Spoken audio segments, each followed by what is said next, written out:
So let's see. So we kind of have a, there's different kinds of, seems like we have a lot of high achieving kids in here. Some of you, I'm just guessing.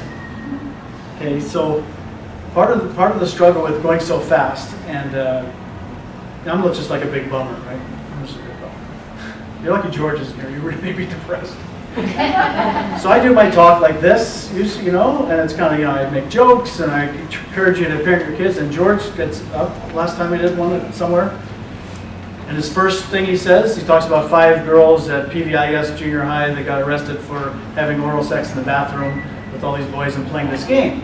And he explains it, so that's what he led in with his talk. And the whole room was like, I go, George, you're really hitting it right away. So, shock after shock. So you're like, okay, this sounds like I'm a bummer. It's not as bad as it could be. But the part of the difficulty with high achieving kids, like some of the kids, I can't believe all the stuff everybody does. Like all your kids go to school, right? And then they got however much homework they got, 1 hour, 2 hours, 3 hours, 4 hours of homework, right? And how many of your kids play sport? Okay, and how many of your kids play an instrument? How many of your kids play 2 instruments in an orchestra? Oh, good. All right. And how many of your kids are part of a school club? Or how many of you are in like a youth group in the community? Youth group. Okay. How many kids do service? Service and help out. Service organization. Okay. And then what else is there? Lessons for something else? What else? What? Play dates. Play dates. Oh, that'd be nice. Okay, so many kids, because they're so what I think is overscheduled and out of balance, like a lot of adults, that they don't know how to relax. They don't know how to de-stress. They don't know how to play in healthy ways. Okay, because they're going. And the high school party scene is a real significant thing. Okay, we had a big party a few weeks ago, and there was a list, and security, and the police were there by 8:30. It's broken up. Okay, so underage drinking is really big. There's a lot of permissive parents on the Hill and grandparents that let their kids drink.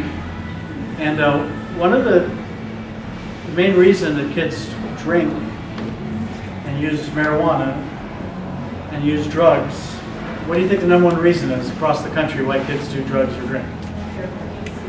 Peer pressure? No, it used to be peer pressure to be cool with your friends. Escape from what? From stress. Stress is the number one reason that kids use stuff. Because like adults, it's I need a drink to relax. And so they don't have any healthy ways to relax. That's why yoga is so big everywhere in the culture now. Yoga, because we're also revved up to how can we relax. So you need to build that into your kids' schedule. That they have trying to find ways to relax healthily, okay, to de-stress, whether it's exercise or whatever it is, appreciating nature. But they need to have that in their schedule because there's a lot of drinking going on. And this other big party that happened a few weeks ago, some kids put stuff in the girls' drinks and they think it was the roofies, like the date rape drug in there. I think in my detective work interviewing teens, I think it was more Xanax. But if you mix Xanax with alcohol, it's the same kind of thing. It'll knock you out. So all these girls didn't know what happened, and some girls got taken advantage of. They woke up the next day here and there. It's an exciting Palos Verdes party. Okay, so if you talk to the police, like I could have brought police here. Sometimes we do cop talks. The stuff they tell you, you'd be shocked. Not just vandalism, but the drugs. So there's a lot more drug use in a well-to-do community than there is in Torrance. Okay, like Torrance has drinking and marijuana, but here we got a lot of prescription medication. Right? So if you have medications, you need to be in charge of it. You need to have it locked up because it's not that your kid's going to steal it, but their friends or some other kids, they go in bathrooms and they look for pills, and they sell them, and they trade them, and they take them. Same thing with any ADD meds or any kind of medication. A lot of kids steal from their grandparents, like they get surgery and they got Vicodin or this or that. So you need to be in charge of because those are drugs, and it's the one drug that's really it's really expanded across the country is prescription medication use among young people. And some people, like a lot of us how many of you have an alcoholic or an addict in your family tree? Crazy uncle? Hopefully it's an uncle, right? When I ask the kids that, there's a lot more hands that go up, just so you know. It's almost 2/3 of the hands go up for teenagers. So the definition of an addict or an alcoholic is they try something, they can't control it. It's not willpower, it's not weak, it's not, oh, they don't care enough. The thing controls them. So some people, and a lot of people who are addicts, you talk to them, how do you get started? You know, they started with whatever, drinking marijuana, cigarettes, and then went to something else. But when they tried their drug of choice, as it's called, they were like, oh my gosh, I can't believe how I feel. When I took this pill, or I tried that, it was like, oh, it was heaven. And then that's it. They want to go get it again. And it doesn't take much, you know. Yes, kids are probably going to experiment, and maybe your kids won't now, but when they're in college, you know, they probably will with this or that. I was counseling some kids at the high school once, and there were all these great kids who were going to all like the best schools. And they didn't do drugs or anything. They decided it was going to grad night, that they were going to go, and they were all going to take LSD and go to Disneyland. Because everybody's going to Disneyland. And I was like, you know, I don't think that's a good idea. Especially Disneyland. You're going to end up in the ER, you're going to freak out. You're going to have sensory overload. There's too much stuff going on. So kids want to experiment. They want to skateboard off the roof, see if they can make it to the next roof. That's part of their undeveloped brain. Do stuff like that, but you have to stay connected to your kids. So my call to you tonight is to stay involved with your kids, stay connected to your kids, but don't smother them. You know, you can supervise someone and be very close to them personally and know everything about them, and still let them make decisions on their own and make them learn from their decisions and let them live their life and let them be free. Okay? We have our slogan to Freedom for Youth says releasing youth. Everybody's like, well, what does that mean? Why would you want to release them? They need to be controlled. Right? But it's releasing them from the things that hold them back. And a lot of the stuff that holds them back isn't just fear or lack of knowledge or insecurity. A lot of times it's we don't let our kids experience life. And I'm not saying let you go buy your kids a 6-pack of beer. But you need to let them trip and fall a little bit. It doesn't mean you have no curfew. Let's see what happens. We'll talk about it tomorrow. But don't be afraid to let your kids experience life because they're coming home again to your safe, supervised family. All right? And then you're going to be able to talk with them. And so every mistake or potential mistake is a tremendous learning opportunity that they're not going to get when they leave your home. And no one out there is going to care about what happened to them when they trip and fall and mess up when they're living with their, somewhere else. So, you have total control of them, believe it or not.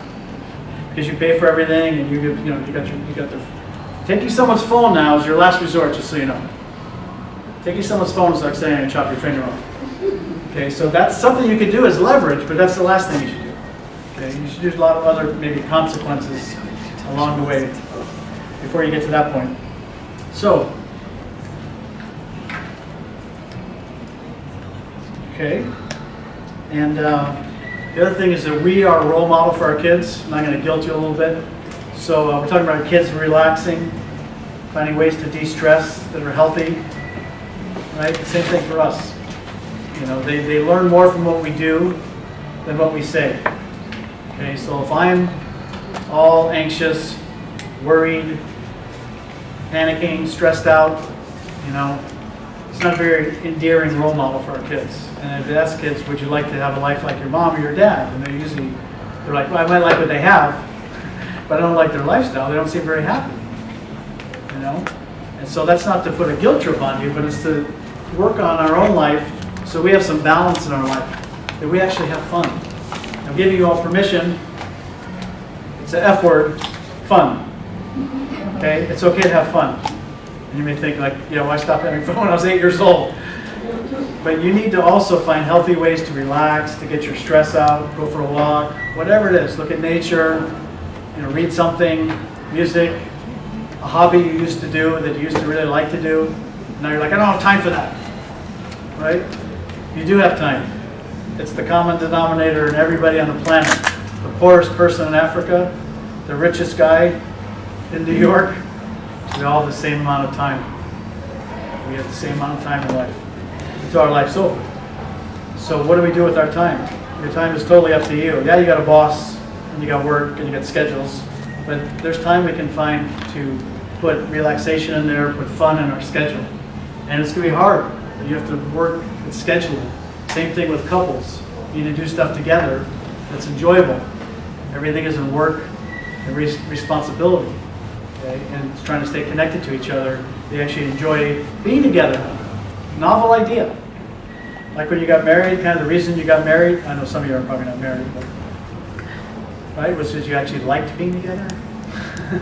Right? We need to go back to that. Okay, now that's the best thing we can do for our kids, is for them to see the parents kind of getting along, mom and dad, or you individually enjoying your life, doing something you like to do, taking time out for yourself. Okay, it's a great role model. It's a great teaching tool for our kids.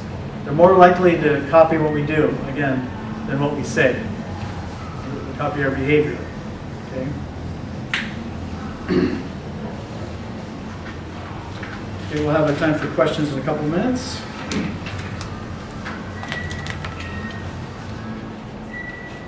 All right.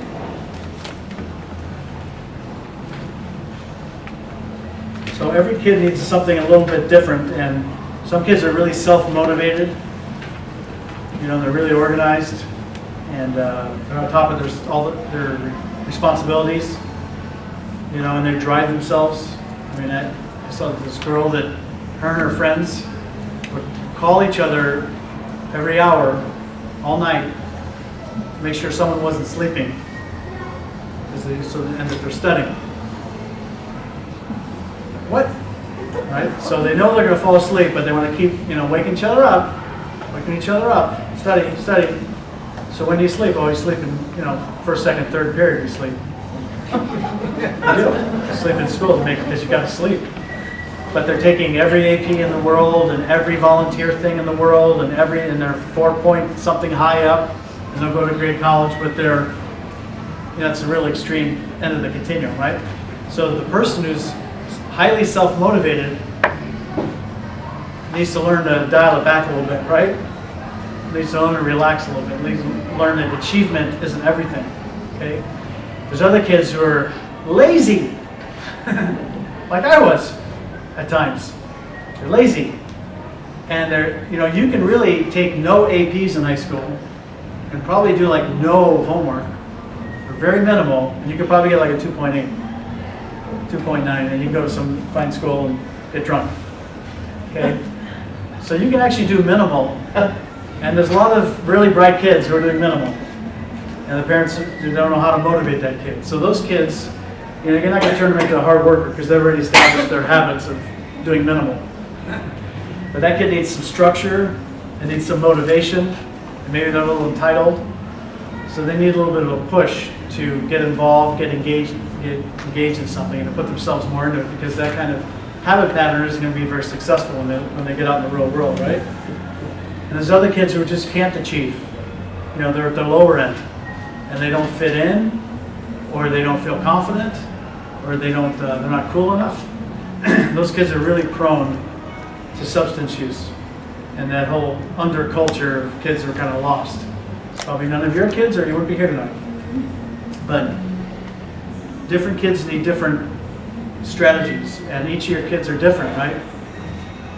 Sometimes you wonder, is this really my kid? And who is this thing growing in my house? It's getting so big and smells so bad now, right? So that's your kid. Your kid's becoming an adult, and your strategy is to figure out, who is this person becoming? And you have to look at them like it's not your kid, it's an adult growing up. And they don't even know who they are. You don't know who they are, they don't know who they are. Every day they're changing, biologically, emotionally, mentally. They're trying to figure out who they are, what they're good at, what they're not. Again, some kids are dialed in, and they really know what they're going for, and they know it, right? But there's a lot of kids who are finding their way. There's a lot of kids going to college, and they don't have a major, and they're not sure what their thing is. And some kids are not just struggling with what they like in life, they're struggling with who they are in life. And so different kids need different kind of attention, or focus, or pushing, or you don't have to motivate some kids. Like some of you know my daughter. My daughter, she was first grade, and she was like, all worried, and I go, what's the matter? She came home, she goes, this text. She's like, I gotta do this, and I gotta do that, and I gotta make sure this, and I can't forget that. I'm like, wow, this kid does not need to be pushed.